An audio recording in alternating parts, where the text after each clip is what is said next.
Welcome to Season 2 of the What Do They Know podcast. Nick and Jeff are excited to dive into the 2024 NFL season and are starting with their divisional breakdowns for the NFC and the AFC West. They will break down the headlines from each team going into the season and will also give you some names to look at as you prepare for your upcoming fantasy drafts. But hey, what do they know? We are back, baby. We are back. We're back. Classic. We are back. We are back. We are getting football back. Yes, as our boys from The Hangover have said, we are back. We are ready. We are pumped. Welcome back to Season 2 of the What Do They Know podcast. What do they know? We are about to find out. Nick and Jeff back with you for Season 2. We are pumped and ready to be here. How are you? Yeah, I'm doing great, man. How was your summer? It was good. It was full of baseball here and there. Yeah. Obviously, I'm a big baseball guy. Obviously, the D-backs are hot right now, so I'm just getting pumped up for fall. Same. Obviously, postseason baseball is always great, but this is the grandest time of the year, along with March Madness and whatnot. But football beginning. Postseason baseball, it's the best time of the year. It's the best time of the year, not only for weather, but also sports related. It's like September, October is the best 2-month stretch of sports like that there is. Yep. So yes, I agree. I'm getting pumped. We had a couple vacations. We went to Arizona. We went to Cancun recently. It was hot, but we are back. We are excited to get going. So full disclosure, Jeff and I tried to get like an off-season episode out to you guys right after the draft. The schedule came out. When the schedule came out, we literally sat here and did like a full hour-long episode, but due to some technical issues, that episode is off like in the clouds somewhere. And we're never going to see it. Yeah, we're never going to hear it. Yeah, neither of us are IT experts at all. So not sure what happened, that we didn't do anything different, didn't try and add any pizzazz or anything. It just did not work. The show was not ready for us. No. It was not ready. No. But it was a pretty good episode. Yeah. You guys will have to take our word for it. Right. So, but yes, we tried to get that going and it just didn't work out. So we're going to make up for it with some good content here for you guys. But I love how, like, the last couple seasons, they being like the NFL, media, whatever, have started to add like additional, I guess, outlets for football to kind of catch us up. Like you feel like June, July, normally you'd have to wait till like August for preseason football. Right. Now we have like the Netflix documentary. First it was quarterback. Now it's receiver. Right. Hard Knocks did something new this year. And I don't think you watched it, but typically they start in August. They watch, they cover a team for the preseason. This year it's the Bears. Right. What they did prior to the Bears starting is they did Hard Knocks instead of preseason. They did off season with the Giants, and so it was a 5-episode thing, same as regular Hard Knocks, and it covered basically March through April. So like free agency, the scouting combine, the Senior Bowl. And the actual draft. Right. And it basically, like the main character, if you will, was basically the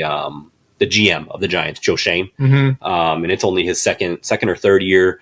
He came over from Buffalo, and it really, I loved it. I personally like it.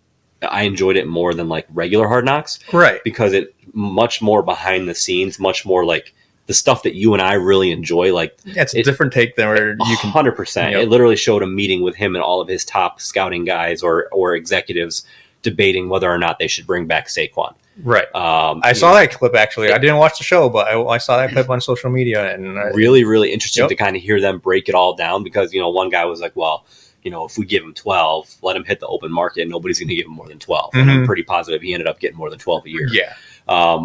Really interesting information between the owner and the GM, because I felt like they were not on the same page.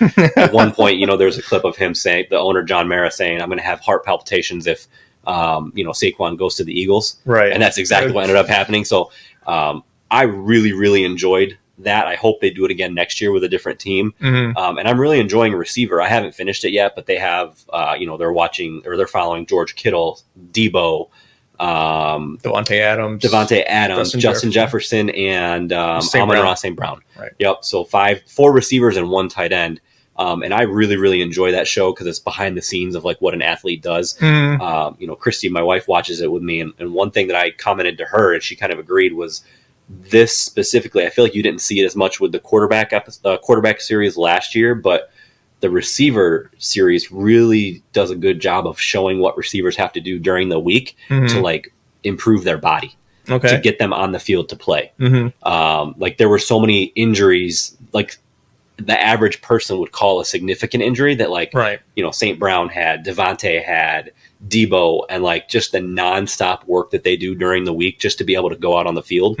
I was like really, really impressed and really surprised. I felt like they did a really good job documenting that. Yeah, I feel like Netflix kind of learned their lesson with quarterback because they had Marcus Mariota and Mahomes and Kirk Cousins, and really Mariota lost his job during the whole thing, and it kind of became a focal point between Cousins and Mahomes. Yeah, so they definitely spread the wealth a little bit more on receiver. At least lower their chances of someone getting injured, and all of a sudden you got to kind of block out the whole rehab aspect of the whole game. But at the end of the day, that's also part of the game. Like you said, they have to take care of their bodies and do things to their bodies that maybe they wouldn't do if they had any other career, but just to make it out onto the field. So and I know Peyton Manning's like this is his kind of like baby, if you will. Yep. He's the executive producer. He was doing an interview not too long ago. And said that they want to do it again next year, but they want to cover a different position. So I think, like, Peyton, if you're listening, like, cornerback would be fascinating because those guys are their own separate, like, breed. Or, like, middle linebacker or, something where they're, like, a vocal, like, animated type guy, I think would be really good for that show. Not, like, I personally, no offense, I think a lineman would be boring. Like, I wouldn't want to watch a lineman.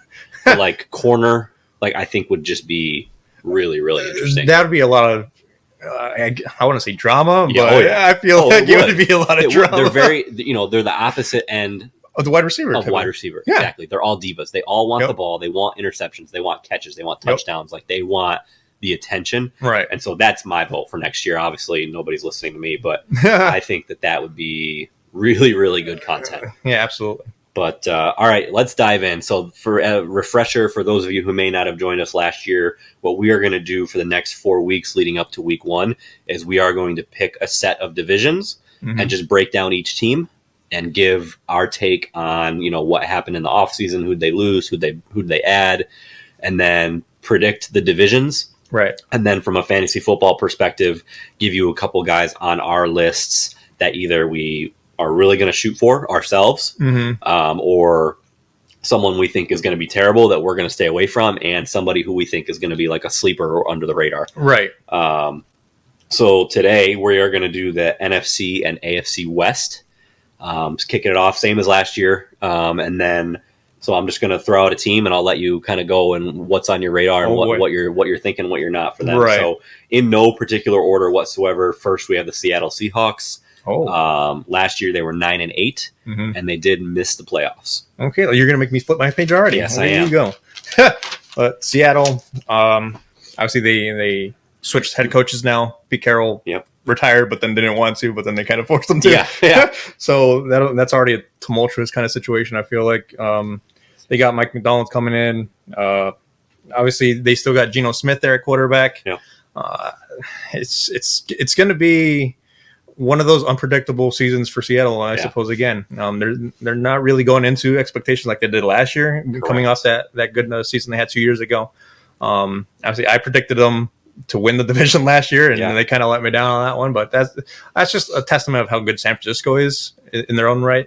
But with Seattle right now, it's just about finding that consistency, I suppose. What version of Geno Smith are you going to get?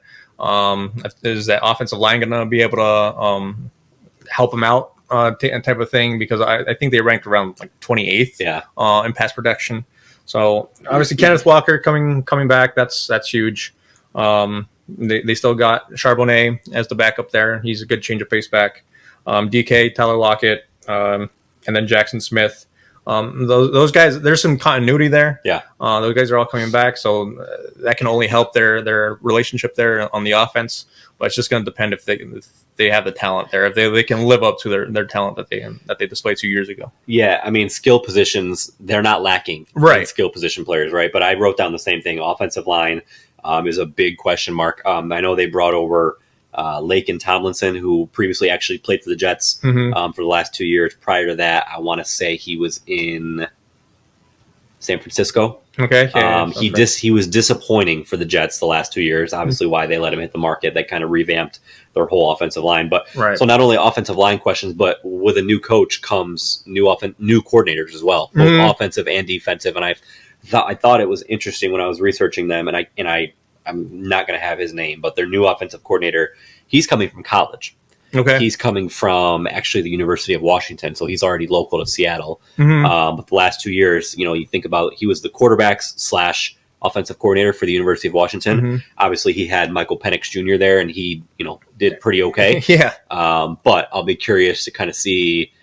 And you hear about it a lot with head coaches, not so much coordinators, but some guys struggle making the jump from college to the NFL. Right, doesn't always translate. Correct. Yep. So I think that's a big question mark. Is not only Mike McDonald is a defensive guy, so he by default should be bringing somebody in who is who is really, really strong on the offensive end, so that he doesn't really have to concern himself there.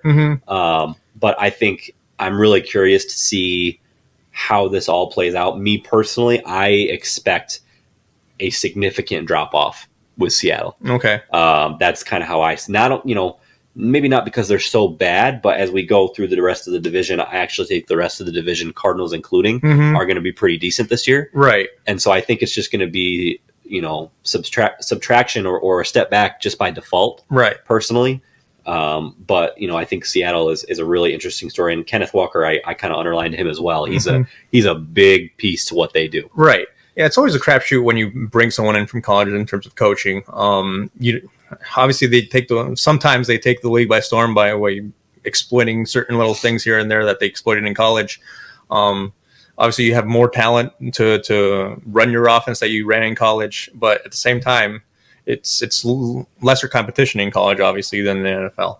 So there's probably going to be some growing pains. Whether Geno Smith is going to be the quarterback that I guess Michael Penix Jr. was there in Washington, I don't know. I don't think they have the same skill set, to be honest with you. So it's just definitely going to be one of those things where it's going to be a crapshoot. It's just going to depend how it all plays out, whether they can get, I guess, an understanding between quarterback and offensive coordinator there. Otherwise, it's just going to be, like you said, a downhill turn for Seattle this year. Yeah, and also on the defensive end, they lost Bobby Wagner, their middle linebacker. He went to Washington in free agency.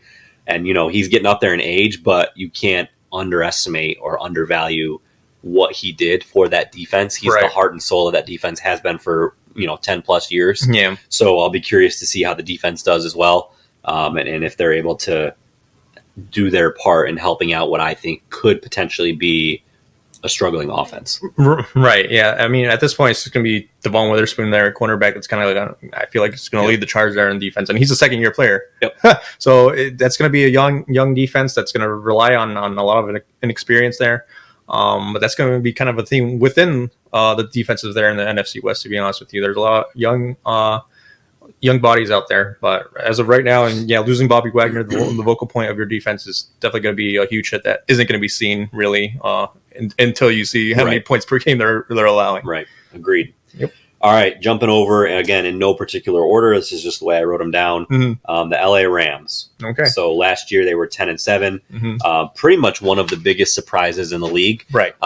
If you flash back to last year, our divisional breakdowns, you and I just trashed them on how bad they were going to be. And basically apologizing to LA Rams fans, saying like, hey, just hang on for this year. Like, it's going to be a rebuild. Well, they basically metaphorically gave us the bird. And said, here's what you guys know. Because they, 10-7, their offense was explosive. Ended up obviously losing in the wild card game or the wild card round to Detroit. But still nobody predicted that the Rams were going to be 10-7 and make the playoffs. And if you hear somebody say that they did, they're lying. Right. Yeah. So I'm really curious to see how they build off of that. Yeah, no one really saw Puka Nacua coming out. I'd never even heard of the dude until like week 4. Yeah, exactly. Yeah. No one could have predicted that one. Tutu Atwell becoming a good third string, or when Cooper Kupp was out, Tutu Atwell kind of stepping up in the second receiver role. But yeah, their offense is legit. Obviously, you still got Stafford coming back. Obviously, another year under the belt for Nacua and Atwell. Cooper Kupp. Hopefully, all things are a go there. Obviously, injuries are going to be his biggest thing, trying to just stave them off. But yeah, it's just going to be how far can the offense take you with this team. Yep. Their defense had some growing pains last year. Like we said, we previewed them last year, and it was basically what we said about Seattle right now, that it's young, inexperienced players. And I guess as the season went on, they gained that experience, and they definitely performed a lot better second half of the year than they did in the first half, and helped them clinch that wild card spot. So with another year of continuity there in that defense, this is where they take that good step, I suppose, for LA. But I will mention this: 75% of their salary is on offense, so that's only 20. That doesn't surprise me. That's a staggering number. Yep. But at the same time, like you think about the guys that we just mentioned, and it's like, yeah, yep, that makes sense. Yep, and they got all those big contracts and whatnot, but it leaves little room for improvements there in the defense. So and it's tough because the guy that we haven't even talked about yet is Aaron Donald. Yeah, he's not. He retired, so he's the defense was already a question mark last year. It's going to be even a bigger question mark, I think, this year because everybody knows what a freak Aaron Donald is and what he's capable of doing.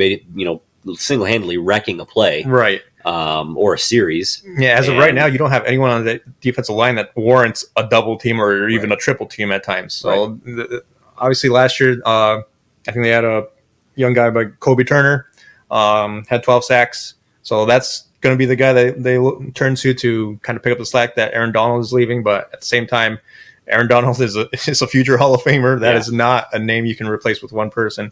So it's going to be tough, but I think that they should have enough talent there on the defensive line to kind of at least rally enough. Yeah, I mean, they at least made an effort on shoring up the defense. They did add Tre'Davious White. Right. Obviously, he's coming off a torn Achilles, so who knows what he's going to look like, what his explosiveness is going to be. Right. But, prior to injury, Tre'Davious White was one of the premier shutdown corners. So we'll see what happens there. Obviously, they added Jimmy Garoppolo to back up Stafford, who I believe you said is suspended. Two games. I don't even remember hearing that, honestly. But performance enhancing, I think. Jimmy. All right. So yeah, I mean, I'm cautiously optimistic about the Rams, just strictly based off of last year. I mean, I think last year was a good example of what a good coach Sean McVay is. Oh yeah, absolutely. With very little expectations, what he was able to do was pretty impressive. Right. So I think the Rams, I mean, as long as Stafford can stay healthy and those guys on offense can stay healthy, I think they're in a good spot. I agree. Awesome. All right, transitioning to our second favorite team, the Arizona Cardinals. Right. 4-13 last year. The one thing I'll say, or not the one thing, but the first thing I'll say is if you watched the Cardinals at all last year for any amount of time, I feel pretty confident saying this is a team that was better than their record. The best 4-13. They were the best 4-13. I mean, literally, like that sounds ridiculous to say out loud, but they played hard every single game, and they were kind of peaking at the end of the season. You think about second to last week of the season, they beat Philadelphia in Philadelphia. And pretty, handily beat them. Ran the ball down their throats. Kyler Murray looked good. They have weapons on offense. I feel like I really like Jonathan Gannon, what I've seen from him. Yeah. He's commanded respect basically since he stepped in the door there in Arizona. Obviously he's more defensive minded, and honestly my worries from last year was him coming out to be like the previous defensive coordinator they hired. What was his name? Wilks. Steve Wilks. Yep. Yeah. So, but he turned all those opinions wrong or any of those predictions wrong. So Jonathan Gannon year 2, honestly I have good hopes for that team over in Arizona.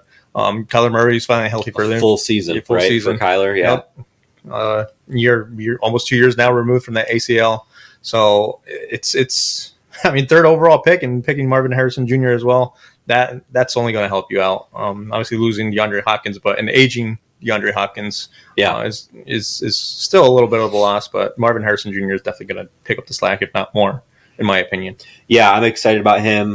They added Zay Jones because obviously when they added Desmond Ridder as a backup to Kyler Murray, but in that trade they traded Rondale Moore, who I was actually really surprised when that trade happened. But I like it for the Cardinals. Right. Desmond Ridder, I think, is a decent backup. Also, Rondale Moore, I don't know if you saw, he just tore his ACL. Did he really? Out for the season for Atlanta. Yep. So bummer for him. Right. They lost Rondale Moore. They lost Marquise Brown. They lost DJ Humphries. So they did lose some guys on offense. Right. But they brought over, like I said, Zay Jones. On defense, they got Sean Murphy-Bunting, the cornerback, who is pretty solid. I expect huge things from Trey McBride. Absolutely. Their tight end. Yep. He has shown last year and even a little bit the year before that he can be like a dynamic pass catcher as a tight end. Him and Murray clearly have. Yeah, they clicked almost immediately right from the start. Right. So I'm really excited about them, and I genuinely think that the Cardinals have a chance to be good this year. I want to say my dad texted me about this like a month ago because he said the over under on their wins for this year at the sports books are like I want to say it's like 6.5. 6.5. And my dad he's like, I'm putting big money on the over. Like he's full invested, like in the Cardinals, that they're gonna be well over six wins this year, right? And I tend to agree, right? So I'm excited to see how they do, and if they kind of live up to what we all think they're gonna do. Right? Yeah. I mean, Kyler Murray's a special talent. It just depends if he can stay healthy and keep his head in the game, type of thing. I know sometimes he kind of. I don't want to say throw a tantrum, but he kind of gets in his own head he does. A little bit and takes out his frustrations in ways that the fans and everyone in the media over there in Arizona are not going to respond well to. So if he can kind of stay out of his own way, type of thing, that team can be pretty sneaky special over there in Arizona, especially with Jonathan Gannon. I believe in that. But overall, it's going to come down to their defense. So their defense is, again, another Seattle, young and inexperienced. They allowed the second most points against last year, so that's definitely going to be a room for improvement. Obviously, Jonathan Gannon's the defensive guy, so if anyone's going to fix it, it's going to be him. It's just going to be a big question mark at the second cornerback spot. They drafted Max Melton in the second round, and that's who they're projected to start on the opposite side there as the second cornerback. So it's going to be a little testy, I feel like, during the first half of the year. Make sure everyone gets their feet under them, get that experience that they need. But overall, I think it's going to be a sneaky good team this year in Arizona. I'd take the over on that win total for sure. Agreed. All right, last but not least, we didn't even talk about James Conner. James Conner was a touchdown machine last year. James Conner and Amari DeMarcado for a little while James Conner was on. Like they have a good 1-2 running back tandem there. It's not anything to. And Connor's a 3-down back. He can catch it. He can run it. So really like him as well. Yeah, nothing to scoff at. Yeah. All right. Last but not least, out of the NFC West, obviously the San Francisco 49ers, 12-5 last year. Obviously losing in the Super Bowl to the Chiefs. Right. First thing I wrote, I'm curious your take, is like Super Bowl hangover, like if they're going to have one. I know. No, so I've heard a lot of people say it's harder to be the losing team and be successful the following year than it actually is to be the team that won. I don't know what you think on that. Oh, Casey just two-peated, so I guess that's holds true. Well, I mean, San Francisco, haven't they made like 5 NFC Championship games in a row or something? It's like a stupid number. Yeah, something ridiculous like that. So honestly, I feel like this is a team that's kind of tested already on that front. I don't think it's going to be any sort of hangover. If they just get outplayed, it's just because they got outplayed type of thing, right? Or they had a bad day on the field or something. I don't think anything is going to be really contributive in terms of a hangover from the Super Bowl. If anything, if there's any hangover, it's going to be if they face Patrick Mahomes again in the Super Bowl, and that's where what do we have to do to beat this guy type of thing, right? But I'm honestly not really worried about that side of the story for San Francisco. Kyle Shanahan's back. Purdy is back. We'll see how another year removed from that UCL that he sustained a couple years ago in the playoffs. How that looks. So I mean, he's still young. It's not like he's on the verge of going down in his career or anything like that. So, and defensively, they get Talanoa Hufanga back.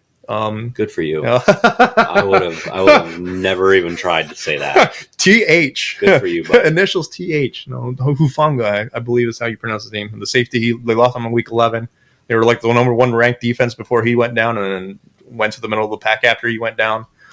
Drake Greenlaw, I believe he got injured during the Super Bowl. And Yep. I just felt like ACL, right? Yep. Yeah. Yep. Or Achilles. Achilles. Yeah. Yep. It just felt like during the back half of that year, they just kept getting hit by something when San Francisco but they still stumbled and bumbled their way to the Super Bowl. So for them, it's just about overcoming those hurdles of if someone does get injured, next man up, death type of things. But San Francisco, I feel like should have this division unlocked type of thing. So this is probably going to sound stupid. Oh, perfect. I'm just going to preface it with that. So Yeah. I'm a big probability person. Ooh, Like that's why I love to play roulette. Like, you know, how many times in a row can we possibly hit red? It's got to be black at some point, right? Like, so I say all that to say, like, how many times can they be this good in a row without taking a step back? right. So, like, in my mind, that's this year. Okay. Also, to add on to that, McCaffrey had a completely, like, healthy year last year. How long is that going to continue? And I mean, he's already out the entire preseason with a calf strain. He may not play week 1. They haven't said that yet, but he may not play week 1 against the Jets Monday Night Football. Getting it out of the way early. So I just, like, in my mind, that's where I go. Like, okay, I get they're great. But you just look like Brandon Ayuk. His contract issue. He's holding in, but he's not practicing. It looks like he wants to be traded. Right. Kittle's getting up there in age. Debo was pretty healthy last year. He missed like 3 games, but he had a really solid year. And then McCaffrey is a big one for me. Like, I don't foresee him having the same type of year he had last year. One, because it was a crazy good year, but number 2, like he has such a history of being injured, right, that for him to play pretty much a full season last year, like there's no way that that's going to happen this year, in my opinion. Again, that's not statistically backed by anything other than like it's happened, his history. Like, right. So I don't know. I mean, they lost Javon Kinlaw on defense, Randy Gregory on defense, Chase Young, and Logan Ryan. So they lost some defensive pieces. They added Josh Dobbs as a backup, tight end Logan Thomas from Washington. They did bring in Leonard Floyd, defensive end, who had a decent season with Buffalo last year. I don't know, man. I'm still. It's one of those things where I'm still going to pencil it in. Like, I'm still going to pick them to win the division, but I'm way less confident. Kind of about how I felt with the Bills last year. Okay. How at the end of the day, I still picked them to win the division, but I just had a hunch that they were going to take a step back. It's exactly how I feel about the Niners. Okay. Yeah. Like I was saying, it's definitely health related, I suppose, because they are aging. I mean, they are on a clock. Yeah, their time is ticking. Yeah, five championships in a row, NFC championships in a row. Obviously, there's definitely a lot of sustainability and continuity there, but at the same time, all those players that have been there throughout that entire tenure, they're now 5 years older than when they began this streak. So, like you said, the clock is ticking for these guys. Yep.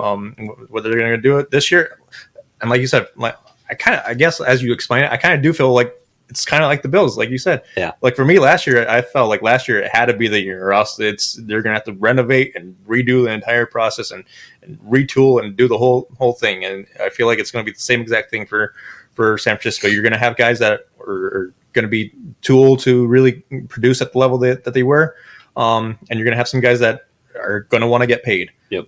So how much you can afford, I don't know. Like Ayuk this year, it's already started. So it's definitely going to be one of those things where it's this is probably the year that they kind of have to go all out for. Yeah, because you got what, 1, maybe 2 more years until you have to pay Brock Purdy. Exactly. And you're going to be paying him a ton. I mean, I think that's pretty much already decided at this point. Like, he's going to get $55-60 million a year. That's like what the market is for top level quarterbacks right now, and he's shown that he's that. Right. So I think their time is limited. Mm-hmm. So I don't know. I think I'm curious to see how they do this year. Right. You want to do our rankings now, or you want to do it at the end with both divisions? What do you want to do? Let's do this one now. All right. The NFC West. Okay. Yeah. All right. So go ahead. So I got San Francisco winning the division. Okay. I got LA in second, Arizona in third. And those two teams could be off by a game, to be honest with you. 10-7, 9-8, something like that. Something 10-7, 11-6 or whatever. And then Seattle bringing up the rear at 4. Same. Look at that. On the same page. The exact same. Look at that. Money. Niners, Rams, Cardinals, Seahawks. Love it. All right. So we will transition to the AFC West. Mm-hmm. It's funny. I'm sitting here saying in no particular order, but I'm realizing that the way I wrote them down is in alphabetical order. Is that what you did? I did. I just did it. It came in my head. So first, we are starting with the Broncos, Denver Broncos. 8-9 last year. Big headline there is the marriage between Sean Payton and Russell Wilson did not work. Mm-hmm. Russell Wilson got cut. Now with Pittsburgh, the Broncos drafted Bo Nix 12th overall from Oregon. If you've heard Sean Payton talk about him, right. He says he has this is a quote. He said he has the same feelings watching Bo Nix that he did when he watched tape of Patrick Mahomes. Mm-hmm.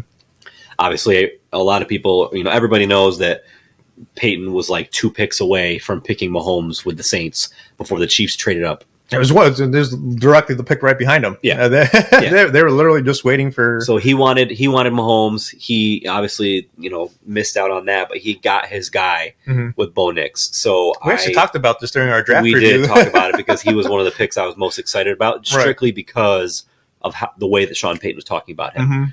Mm-hmm. Ironically enough, he's like 3rd on the depth chart right now.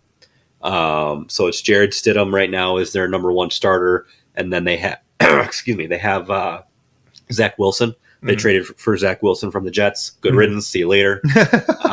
And then obviously Bo Nix. So really curious to see if he plays this year. If and if he does, how he looks. Right. I'll just give you the headline. For me, I think the Broncos are going to be terrible. I think the Broncos are going to be absolutely awful. Probably one of the worst teams in the NFL. They traded Jerry Jeudy. So they have, I don't even know who they have besides Cortland Sutton. Mims Jr. I'm sorry? Mims Jr. Marvin Mims Jr. Never heard of her. Never heard of her. I don't know who that is. Didn't he come out from like Baylor or something? I can't remember. He went from somewhere. He came from somewhere. All right. Somewhere. He exists. All okay. Right. So they lost Justin Simmons, their star Pro Bowl safety, free agency. Traded Jerry Jeudy. They got Zach Wilson. I really do. I think they're going to be bad. It's definitely a rebuilding year over there in Denver. They tried the 1 year with Russell Wilson. Obviously, Sean Payton, I feel like basically proved that Russell Wilson isn't really fixable in his offense. So toodaloo, we're going to start over type of thing. I mean, I'm trying to look for positives here for Denver. I guess it's just about looking towards the future. Yeah. Bo Nix is definitely something to look forward to, whether that's this year or next year. Obviously, you shouldn't try out your 12th overall, your first overall pick that you picked in this recent draft. Just go out there and just to send them to fail type of thing. Build around them. Take your time. Obviously, if Sean Payton's not on a clock on the hot seat or whatever, absolutely tell ownership like I need another year. I need another year just to get some guys experience, to sign some guys in free agency and draft some more guys to build around Bo Nix. But I got my quarterback. He's going to learn my offense. He's going to take over next year, and we're going to be all right. But yeah, it's definitely going to be one of those things where their offense is going to look definitely clunky, especially with Stidham and Zach Wilson there. So I'm not sure how many teams are going to be clunky is a nice word. Clunky, I think, is polite. I'm trying to keep it a little not, I guess, dread and despair here for Denver, but it's definitely not going to be pretty. And then their defense, you can only hope for improvement. I feel like they played better over the second half of the year after they got embarrassed by Miami. Yeah, they did. It was definitely more of a. Vance Joseph is a good defensive coordinator, right? So you knew he was going to figure it out, right? I feel like a lot of it was definitely pride, though. After that, it was like you can't just go out there and get embarrassed like that anymore. So we'll see how much the defense can carry him this year, if they can carry him at all. I mean, it's not like they have a lot of talent back there. Patrick Surtain, the second comes back. Yeah, he's a beast. Yeah, I love Patrick, but I don't know if that's enough to kind of lead or rally the troops there in Denver's defense to carry the football team that the offense is not going to do for you. But, yeah. So I think, to your point, I think that if Bo Nix doesn't play right away, it's because Peyton knows that he's good. Right. You know what I mean? Like, he knows, okay, this isn't a bubble year for me. I have some time. I'm going to develop him. Ownership knows how good I think he can be. And let's just, let him develop. It's not like he's developing behind anybody good. That's the issue. Right. So that's going to be the one thing that could hang him up. But yeah, I think that this year has to.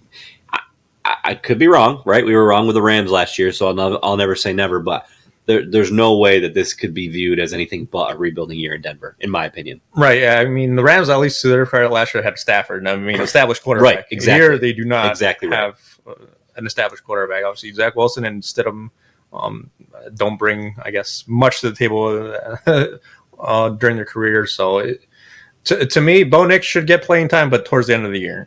Week 15, 16, 17, those are his 3-game show. Get you some experience. We're going to hit a training camp next year. Yep, I agree. Yep. All right, jumping next to the LA Chargers. 5-12 last year. So again, if you listen to us last year, during our playoff episodes, like when coaching changes and hirings were taking place, and we heard that Jim Harbaugh was going to the Chargers, I was on here saying I cannot wait to draft Justin Herbert for my fantasy team. He's going to be amazing. I cannot wait. Draft him number 1 overall. I take all that back.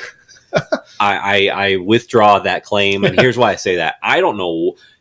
I shouldn't say this. I don't know what they're doing, but at the same time, I do. Jim Harbaugh loves to run the ball. Right. That's his bread and butter. If you know him, look at his success at Michigan last year. They ran the ball down your throats. Think about his time at the Niners. They had a phenomenal run game, whether it be with Frank Gore, whether it be with Colin Kaepernick. They ran the ball. Mm-hmm. And it's almost like they decided, I'm going to get rid of our offensive weapons on receivers, so that we have to run the ball. Right. So Harbaugh gets there, and the first thing they do is they trade Keenan Allen. They let Mike Williams walk in free agency. Thank you. And they let Austin Eckler walk. Mm-hmm. And he's at Washington. So they have no weapons. Right. I don't want to say no weapons, but basically no weapons. I mean, they let those guys walk, and they tried to make up for it by bringing in J.K. Dobbins, Gus Edwards, and DJ Chark. Yeah, the Baltimore duo there, and the running backs. And then neither of who really have a history of staying healthy. Right. I mean, Harbaugh has always talked about offensive line, and he kind of backed up his talk. I mean, they took Joe Alt, 5th overall. He's the stud tackle from Notre Dame. So, I mean, it's a good start, but I just, I went from being immediately excited about the potential of this team to now being like what you're wasting Justin Herbert. You're literally, I feel like if you're going to just have a dominant run game with a guy who has that kind of arm talent, I think it's a waste. So I'm really curious to see, again, this is another team who I think this has to be a rebuild year. I say that, but if you think of what they did in San Francisco his first year, they went from winning, I think it was 5 or 6 games, and then they hired Harbaugh, and that year they were in the playoffs. So, I mean, he has a history of turning teams around very, very quickly. Right. I just don't know if that's going to be the situation here. Yeah, I mean, like you said, Joel is definitely a good foundation. Oh, 100%. Honestly, he gives off vibes of Joe Thomas from Cleveland. 100%. What was it, 10 to 15-year veteran, Pro Bowl every year, basically. Yeah, it's definitely a wondrous type of thing where how much do you think Herbert is going to elevate your receivers, and how I guess little you kind of value the wide receiver position at that point? I mean, Joshua Palmer carried a good chunk of the load, especially when Keenan Allen would go down and Mike Williams would go down. I mean, those two guys weren't the healthiest of guys, and Palmer kind of stepped up in their absence. But is he a true number 1? I'm not. I think that's a question to be answered. Right, he's going to have to be this year. So, obviously, they have last year's first round pick, Quentin Johnston. Yeah, And he was a big disappointment last year. Yep. So we'll see if he picks up, I guess, John Harbaugh's offense, which is more lenient towards Jim Harbaugh. We're going to do that all year. Yep. We're both going to do the that brothers. all year. Yeah. Yep. Whether they're going to be, I mean, if you run the ball, obviously the safeties and the linebackers move up, trying to stack the box. Stack the box. Yep. Yeah. So maybe Quentin Johnston's speed will be able to utilize it a little bit more. But obviously DJ Chark, not that healthy in terms of his time in Jacksonville either.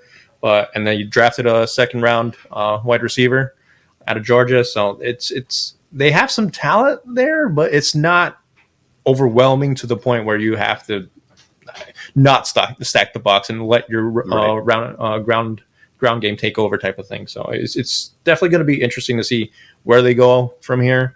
But like you said, Justin Herbert's getting paid a lot of money, a lot of money to hand the ball off. Yeah, exactly. To Gus Edwards and J.K. Dobbins.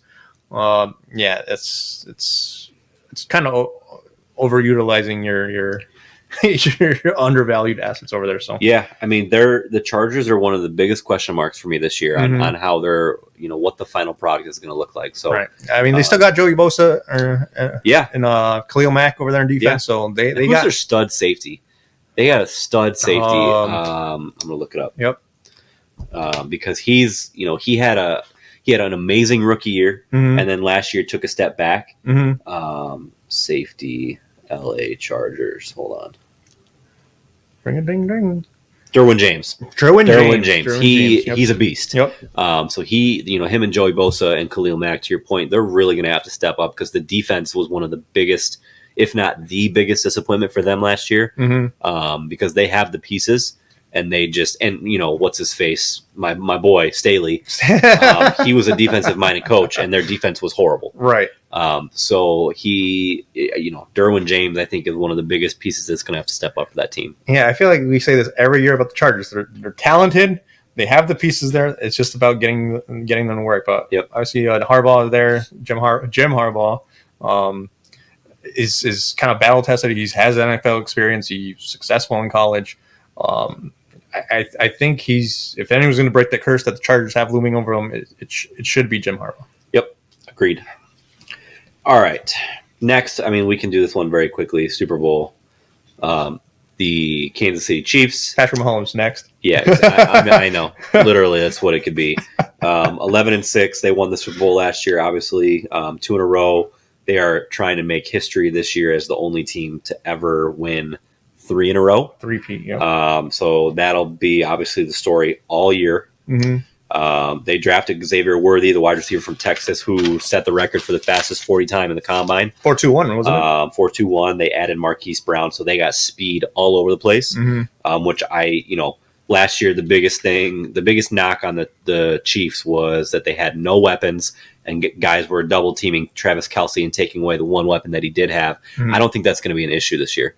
No. I think that Mahomes is going to be able to sling the ball all over the place. I think they might. I actually think they will have one of the more explosive offenses that they've had. Yeah, which is scary to even think because obviously they weren't successful last year and still won the stinking Super Bowl. So I really think that they could be even better this year. Right. I mean, Rashee Rice, I feel like just bailed out the Kansas City Chiefs. God, I forgot about him. Yep. Well, he's got off the field issues right now. So yeah, he does. We'll see what happens there. But obviously, like you said, Xavier Worthy. I feel like they're just trying to rebuild Tyreek Hill in some sort of capacity there. Whether I mean, you can't teach speed. No. So you can teach his catching abilities or route running, X's and O's and whatnot. But speed is something you cannot teach, and he's got it. So that's. Tyreek Hill 2.0 would be scary if they can make him into a viable wide receiver 1 or even 2 there. But yeah, in terms of Kansas City's offense, it's just going to be a scary thing to confront if you're playing against them. So honestly, they're looking good for another viable Super Bowl run. Yeah, I mean, I said this all throughout the playoffs last year. Like, I'm done doubting them. regardless of what happens. I tried to down them all last year. I'm done. I'm done saying, "Oh, stick a fork in them." Oh, they're not the same Chiefs. Blah blah blah. I refuse to say that. So like you can pencil them in. They're to my division winners, and we might even pencil them in for my Super Bowl prediction. I don't know yet. Yeah. So they're the Chiefs. What else can you say? Yeah, not much. Yeah. Andy Reid's still there, and Patrick Mahomes still there, and that's basically all you need right now. All right, last team, the Las Vegas Raiders. Las Vegas, 8-9 last year. A lot of headlines last year. Obviously, they fired Josh McDaniels midway through the season. Antonio Pierce took over. Had some success. I think they have to. Their biggest question, at least for me, is their quarterback situation. Mm-hmm. A lot of people thought they were going to move up in the draft and get somebody, and they didn't. Right. So currently, the two guys battling are Aiden O'Connell, who was there last year. He was okay, I think, at best. Right. And then they brought over Gardner Minshew from the Colts, who we both love, but I don't know that he's a starter. Right. I mean, obviously, he basically was a starter for 14 or 15 games last year with the Colts and almost led them to the playoffs. But was that lightning in a bottle? Like, is that sustainable? I don't know. Mm-hmm. They obviously also lost Josh Jacobs, Hunter Renfrow, Austin Hooper, Greg Van Roten, who was their really talented offensive lineman. Mm-hmm. So they lost some pieces, but I actually, think about the guys they brought in. Obviously, we already mentioned Gardner Minshew. They brought in Alexander Mattison from the Vikings, Michael Gallup. Big signing was Christian Wilkins, the defensive tackle from the Dolphins. Mm-hmm. So a lot of people are saying that defensive line is going to be their strength, absolutely, just dominant between him and Max Crosby. Mm-hmm. So I'm actually really cautiously optimistic about the Raiders this year. Yeah. I mean, it's going to be one of those things where they're, regardless of who they go with quarterback, it's just about being a game manager. Just control what you're doing. And I feel like Gardner Minshew kind of proved that last year, how he can play. He's not going to really turn the ball over too much. He'll drive you down the field, maybe get you a field goal here and there and a touchdown sparingly. But he's more of a competitor than he is, I guess, a talented quarterback 100%. Type of thing. But Aiden O'Connell, I'd be more curious to see what you have in Aiden O'Connell over Gardner Minshew. I'm not. See, this is where I get, I guess, conflicted whether you start off with Aiden O'Connell or Gardner Minshew, because for me, I want to see what Aiden O'Connell can do with that offense. Yeah, I mean, when did they bring him in last year? Week 5, week 6, week 7? Like, part of me says that was enough of a sample size. Like, you're going to know what you have with him. And I don't know. I don't think that Minshew went there to be a backup. You know what I mean? Possibly, and at the end of the day, the biggest thing, and we haven't even talked about him yet, is you have to make sure that Devontae Adams is happy. Yeah, because that's one thing that really stood out from watching the receiver show on Netflix was how volatile and unhappy he was last year. Like, and to his credit, I feel like I didn't really hear a whole lot of it like in the moment during the season last year, but the documentary did a really good job of showing how frustrated he was. He was saying things on the sideline like, man, I need to get out of here. Like, this quarterback's going to get me killed. Like, I cannot be here. Like, something's got to change. Like, all these things that receivers say all the time, but he's arguably a top 3, top 4 wide receiver. Yeah. I mean, there's already a ton of speculation that he's going to get traded to the Jets. Just because of obviously the Aaron Rodgers connection. Right. I don't know if that'll obviously come to fruition, but I think that he, above all else, you talk about being a game manager. In reality, it's just get the ball to Devontae Adams. Right. That's going to be your game manager right there. Yeah. Defensively, they have the pieces to definitely put out something competitive. Offensively, it'll just depend on game planning. To be honest with you, can you get Devontae Adams the ball, and can you make their running back Zamir White effective? Yeah. If you can do those two things, honestly, Vegas can hover around 500. I feel like with that game plan, maybe steal a game here and there, and maybe put up a little bit of a fight for a wild card spot. But I think they will. Yeah, that's asking for. I think they will. Yeah, that's asking a bit for Aiden O'Connell or Gardner Minshew, but. Like we saw last year, Minshew is definitely a competitor. He's definitely going to go out there trying to win you the game. Yeah. He's not shy about it. So I think it's definitely a little undervalued or a little underopinionated about Gardner Minshew, how we value him overall as I guess a football community. Yep. But I feel like he's definitely someone that can step in and get you there. Aidan O'Connell, obviously, wasn't he a rookie last year or second year? He was. Yeah, rookie. Yep. So I'm just curious to see how he progressed over the offseason. Yeah. So whether you're going to definitely use a draft pick next year for a quarterback, or you're going to sign somebody, or what you're going to do in terms of planning there. So that's just where my curiosity is at. Yeah. Also, a guy we haven't talked about, Brock Bowers. Bowers, stud tight end from Georgia. They drafted him number 13. He kind of fell into their lap, honestly. Right. So I think he could be a nice security blanket for whoever, ends up obviously getting to be the starter. Right. He is a dynamic pass catcher. Really, he's a freak athlete. He's really fast for a tight end. So him and Devontae could end up being a pretty solid combination. Yep. All right.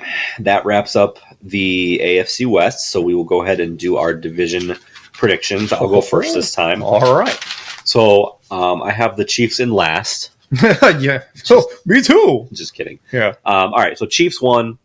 I actually have the Raiders finishing second. Raiders. I think they will, at the end of the season, be right there for a wild card spot. I'm still debating whether or not I want to put them in there. Okay. Honestly, a big part of it is because they play the Broncos and the Chargers twice.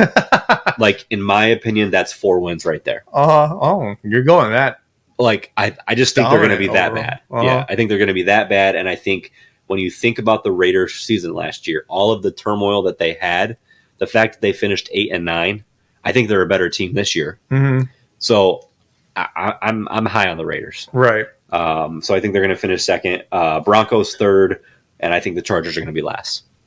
Chargers last. Interesting. That's very okay. This is where we definitely divulge around here. KC definitely first. Yep. I actually got the Chargers in second. I feel like all three of those teams. Idiot. Right. Well, I feel like all three of those teams are going to hover around each other throughout the year. Denver might slack off a little bit towards the end of it, but I feel like those three teams are just not in the same realm or same universe as KC, obviously. Agreed. So it's definitely going to be one of those things where we'll see where that ends up. Vegas in third. Antonio Pierce.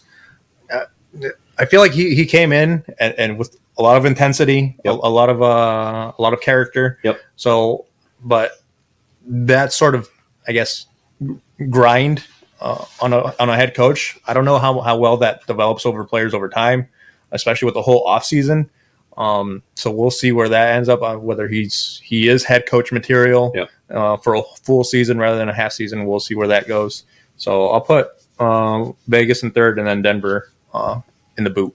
Okay. Yep. All right. So those are our AFC and NFC West predictions. So we will wrap up by doing our fantasy football segment.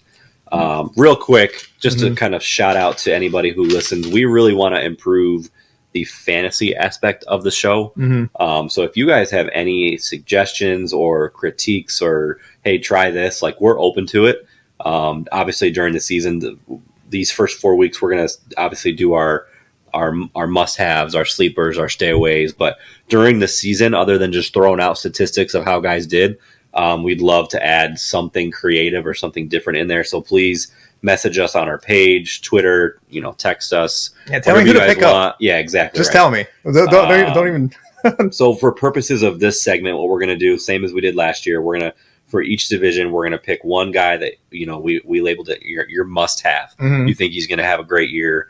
Your stay away, somebody who you think is just gonna not produce, right? And then a sleeper pick, someone who's under the radar that you think is gonna have a really solid year, right? So NFC West, and we didn't talk about this, so we may have the same thing because when it comes to fantasy football, we think pretty alike. This is why I hate the segment, because I just give you the answers to my tests. Yeah, and yeah. All right, go ahead with your NFC West. Okay, I got must-have. I got Marvin Harrison Jr. Okay. I feel like he's going to be the number one target there in terms of wide receivers in Arizona. And with healthy Kyler Murray, I feel like that's going to be don't write anything down. Don't you do it. These are my fantasy football draft notes. No, those are mine now. But yeah, I feel like that's going to be a very, very top-heavy offense there. Stay away. I got Ayuk, Brandon Ayuk there in San Yep. Francisco. You had just on top of the fact that he's just not happy there, and who knows if he gets traded and what situation he gets put in.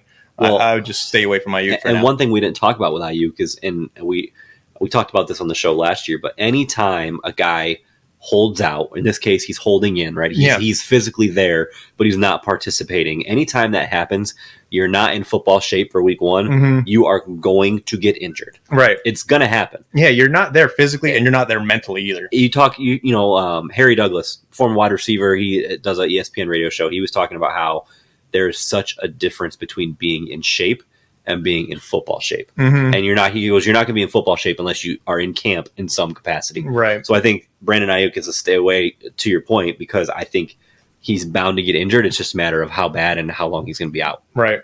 Yep. And then sleeper, I got the backup running back there in Arizona, Amari DeMarcado. I feel like over the course of the year, he's going to prove to be a little bit more talented than James Conner. I feel like James Conner is more of a ground and pound, wear you out type of running back, even though he's a 3-down back, but age might catch up to him a little bit. He's definitely getting up there. But DeMarcado, I feel like he showed a lot over what the course of last year, what little limited time he did play. So I feel like he's going to be definitely step up and get a bulk of those rushing attempts latter half of the year. Okay. Yep. All right. So for me, my must-have is Kyron Williams, running back from the Rams. He went very under the radar last year and had a outstanding year. And so I think that he is just going to continue. He's getting more experience. He's a young back. So I think that I personally expect really big things from him. I think that now that the Rams know they have a weapon with him, he's going to be featured even more. Right. And, a pass game's best friend is a solid run game. To your point about stacking the box, I think that he's really going to have a dynamic year. So I'm excited about him. Yeah. Stay away. I'm probably going to get major crap for this, but I already kind of talked about it. I literally wrote Christian McCaffrey for stay away. I don't trust that he's going to be healthy this year, and I don't trust that he's going to have the type of production just by default, just by being injured. That's my whole prediction with him. If he's healthy, I think he's gonna have a great year. I just don't think that there's a chance that You're not risking it. Nope. You're not risking it to get the biscuit, huh? And then my sleeper, he's not a sleeper to you and I, but I feel like if you don't watch the Cardinals, you're going to say, who the heck is this? And it's Trey McBride. Yeah. He's going to have a phenomenal year. Him and Kyler are going to put up some really, really big numbers. Yep. And I feel like we just got Arizona's offense. Is pick them. Arizona is a sleeper. Yep. Arizona in general is a sleeper this year. Okay. So AFC West, go ahead. AFC West. Let me flip my pages. Let's see here. Must have. I actually got Kamir White from Las Vegas. Say it again. Kamir White from Vegas. I feel like if their offense is going to roll, it's going to have to roll through him. So usually if you don't have much of an identity on offense as a football team, you're going to rely on that running game, because that's one thing I feel like everyone knows how to do. An offensive lineman enjoy doing it, is pushing some people around. Yep. So that's where I'm going for must have. Stay away. I got LA Chargers running backs in general. Do not pick anyone from J.K. Dobbins, Gus Edwards, whoever they drafted. That's great. Yeah. Yep. Do not even touch it. And then sleeper, I got Xavier Worthy. We talked about him, Kansas City, but obviously you got your mainstays there and Travis Kelce and Rashid Rice. But I feel like Xavier Worthy is going to be definitely drafted higher than what we anticipate come draft time. But he's going to be worthy. Look at that puns. Yeah. Agreed. I like that pick. All right, so for me, my must-have, I wrote Isaiah Pacheco. He's like the little Energizer Bunny. Yeah, the dude never slows down. He gets 5 or 6 yards of carry. He catches the ball out of the backfield. He scores, catching and running. From a fantasy perspective, he's exactly what you want, especially if you're doing a PPR league. I think he's going to have a great production. Stay away. I wrote Cortland Sutton. Just because he is literally the only person capable of catching the ball now in Denver, and everybody knows that. Right. And who's going to be throwing him the ball? That's a big question mark. So I don't trust him.